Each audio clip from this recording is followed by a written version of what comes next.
Hey guys! Samahan niyo ako sa aking 3-day adventure. Meron kaming mga colleagues from the UK na bumisita sa Manila office, kaya ngayon papunta ako para tumulong i-host sila. On the way ako sa Airbnb ko, nag-rent ako ng unit na walking distance sa office. Totoo lang first time ko to kaya medyo kabado, pero let's see kung anong mangyayari.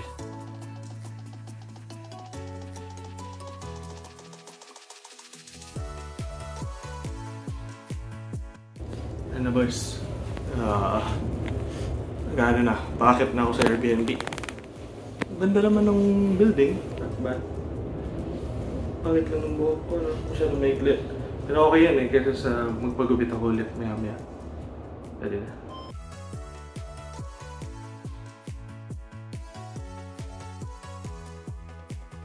Ayun na boys. So, bali nakapag-grocery na ako dun sila. Pakita ko sa inyo mga binili ko. Mga super healthy food. So, ang pinaka-healthy sa lahat, water. Tapos ito yung aking dinner. Hindi ko alam kung masarap to. Pero jampong yung isa. Baka breakfast ko na lang bukas. Tapos, mga healthy food na dahil potatoes, so healthy. Tapos, may nakita akong pauwi na ako. May nakita akong potato corner. Alam niyo na boys. Kung kunyari, nanonood kayo ngayon, ito yung, tapos nagka-crave kayo ng potato corner. Ito na yung sign na dapat kuha na kayo boys. Order na kayo. Pause mo na yung video. Dali, order muna kayo. Dahil may problema lang. Wala akong percolator pala dito. Electric kettle. So, kailangan ko magpakulo. Gamit yung induction cooker. Siguro mga 20 minutes na to or mga 15 ganyan. Pero gumagana naman. Ayan, tatry ko na.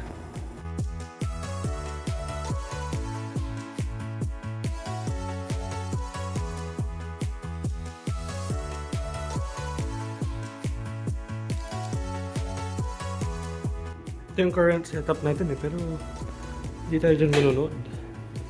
Ba't ito? Let me cook ba? Para manunod tayo ng Solo Leveling God anime.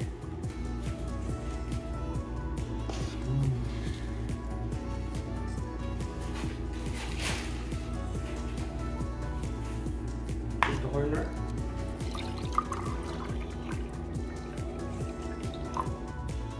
Ready na lahat. Babanata ko na to boys. See you mamaya boys. Oh my god boys. Epic yung solo leveling. Tapos yung pagkain ko naubos ko na. Inaantok na ako boys. Shit.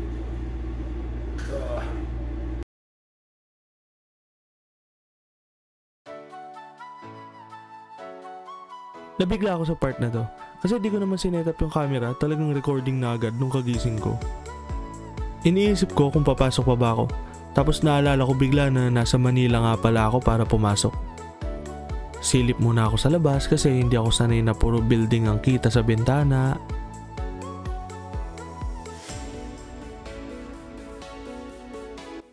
Hey guys, good morning. So bali yung mga second day ko na dito. Kahapon lang akong tulog. Second day ko na ba lang? Hindi, actually first whole day ko pa lang. Tapos maaga ako natulog kasi napagod ako sa biyahe. Ngayon, naghanap ako ng kakainan. So I think na lang, may nakita akong Popeyes sa baba So try kong kumain doon. Kung may breakfast man doon. Kung wala, baka Wendy's na lang if ever. Pero yun, maliligo lang ako at lahat para diretso na ako sa office after.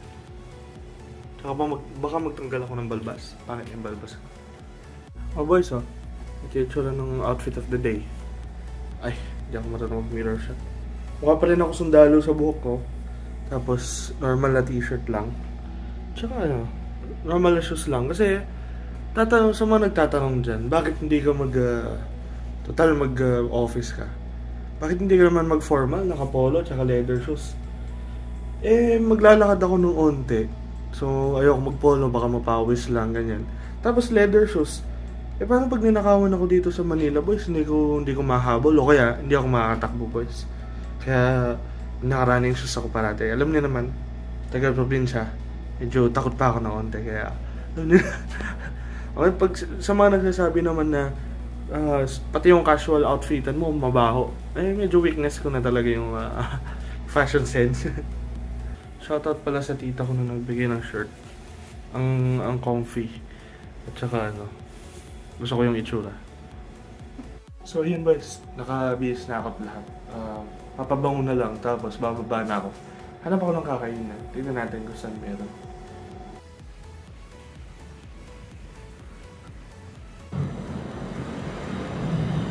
Dito tayo boys, nakita ko, ganda. Dito na lang ako kakain. Nasa around around 204 pesos. Ito naman ang place ito. 204 para sa breakfast. Hindi na masama. Parang siya parang double rice naman yun eh. Dalawang rice, isang coffee. Yes, coffee. Kaso isang chicken lang. Hindi na ako kung ano mayari. Ayan boys, pwede na. With iced coffee. Babanatan ko lang ito, super bilis. Ayun, boys, tapos na ako. Naglalakad na ako papunta sa office. Hindi ko lang kung mabibidyoan ko doon. Nahiya pa ako eh. Pero lamang tignan ko doon. Diretso na ako sa office. Bibili mo na akong wipes para pag natatay.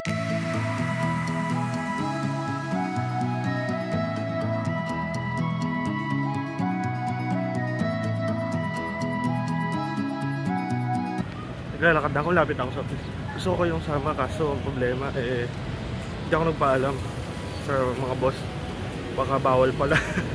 Kaya malamang magkakat na lang ako. Tapos baka mamaya na lang ako magkwento. Pero anyways, ganda dito. Batak Nature. Salcedo Village ba tawag? Ewan ko kung anong tawag sa place talaga. Pero maganda. Very... Sana hindi nila putulin. Kaya ayun. Gagawin ko na lang yan. Go work. Focus muna ako. Mamaya na lang ulit yung mga bullshit ko. Bye bye.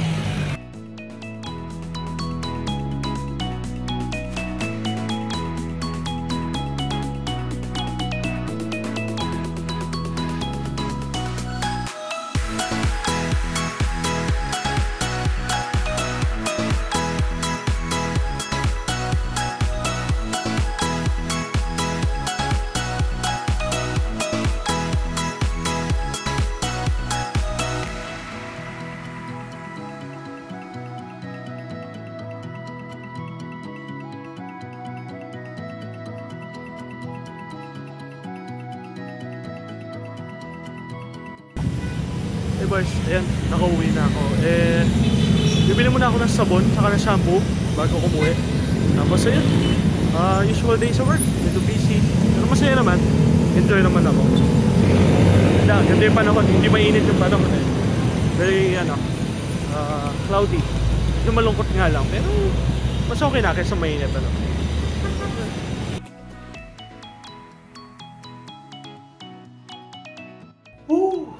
Wakas boys, nakauwi na rin.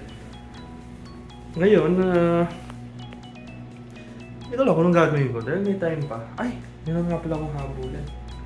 Meron nga pala akong meeting.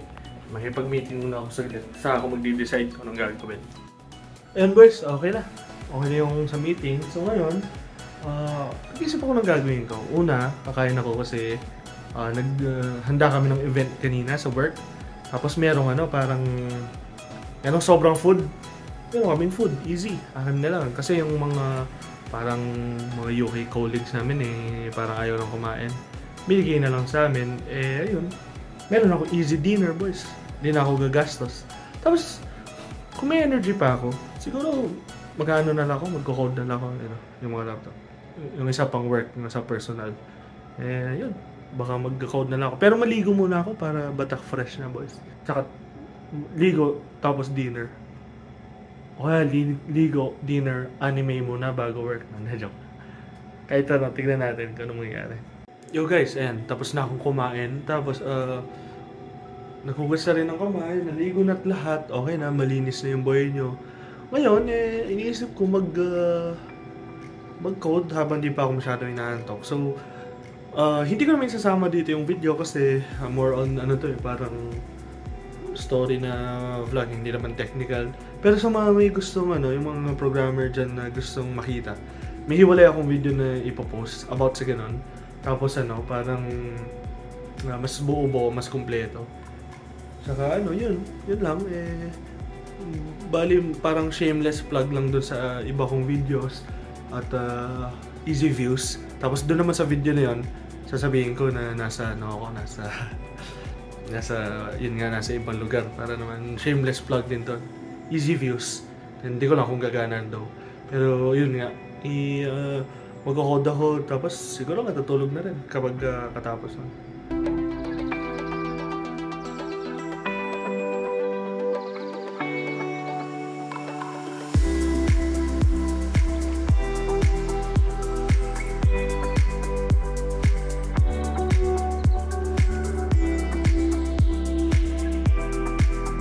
Guys, tapos na ako mag-code. Pero makikita nyo yan dito sa video na to, yung lifestyle video. Makikita nyo halos mga 5 seconds lang yan. Pero sa totoo, halos mga 1 hour 30 minutes na. Tapos sobrang sakit na ng ulo ko. Pagod na ako mag-isip. Pero mas maganda siyang mental exercise. Yun nga lang, kailangan ko na matulog kasi bukas pasok ako maaga, di ba? Ayun, itong project ko, tutuloy ko siguro baka bukas or kapag may time. Pero anyways, yun na. Good night na for day 1 ba? Day 2. Oh, night 2 para sure. Tama, night 2. Good night na for night 2. Kita-kits na lang bukas sa umaga ulit. Oh, good morning boys. Medyo nahirapan ako makatulog kahapon, no? Hindi ko alam bakit, pero hindi kagaya nung first day. Nanakaut ako. Pero kahapon, siguro nakatulog ako mga 2 na rin, mga 3. Tapos gising ako ngayon mga 9. Mamayang gabi niyan, last tulog ko na dito, tapos uwi na ako. So ayun, naginit na ako ng almusal. Ito aking almusal. Parang galing sa Subway, o tama. Subway, parang, hindi ko lang kung tawag. PLT ba? Pero masarap. Tapos ayun, kain na ako. Meron akong Pepsi Max dito. Banat. Tapos, alam niyo na, BS. So, kita-kits lang maya-maya. Outfit of the day, boys. Medyo super basic. Kasi, alam niyo na, wala naman ako formal talaga. Pero yun, paalis na ako. Maglalakad na ako papunta office. Bye-bye!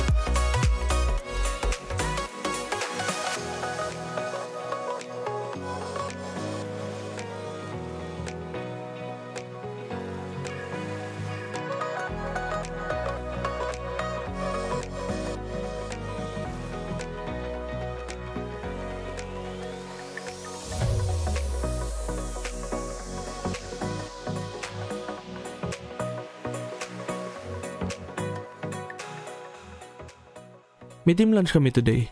Sagot ng company ko. Napakagalante ng company na napasukan ko. Tignan nyo naman tong meat pizza, boys. Sino bang ayaw ng masarap na meat sa bibig? Pero syempre, kulang ang isang meal sa ating mga Pinoy kapag walang kanin. Nabibigla yung mga colleagues namin kasi may pizza na, may kanin pa. Meron din team dinner. Kaso di na ako nakapag-video masyado dahil rush hour na at nagmamadali kami maglakad. Pero dito kami kumain. George and Onis, hindi ko lang kung paano banggitin. Filipino food. Tapos ang sarap, boys. Masakit nga lang ang presyo, pero premium talaga yung quality. Hey guys! Ngayon pala ako nakaka-uwi. Kasi nag-dinner kami. Parang team dinner. Tapos kauwi ko, ligo agad. Kasi, ano oras ba? Mga 9:50 na rin.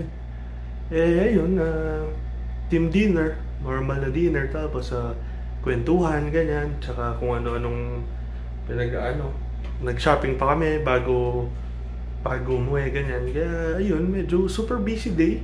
Dami kasing event. Gagawin ko niyan, magliligpit na ng gamit para bukas ready na umalis. Tapos yung mga basura ko, i-collectahin ko na rin para itapon ba, kumbaga. Tapos ayun, bukas uwi na tayo. Namimiss ko na siya. Yung aking motor. Sa last day ko, nahirapan ako makatulog. Nag-alarm ako ng mga 8:15 AM. Kagising ko po siya 9:42 na.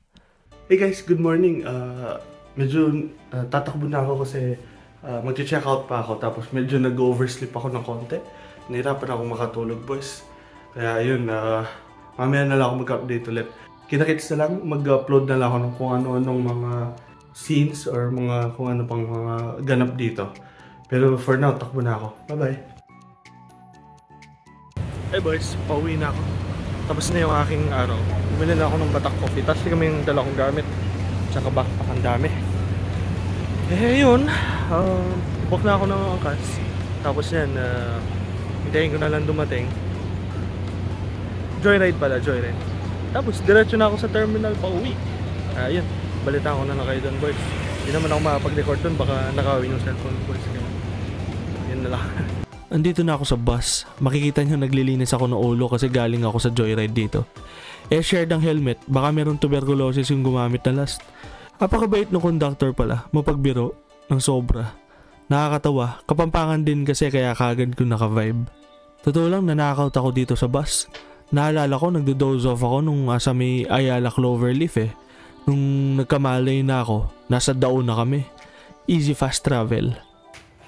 Tapos syempre, kauwi, lapitan na agad natin yung ating motor. Sana na-enjoy nyo yung aking 3-day adventure boys. Ako na-enjoy ko naman.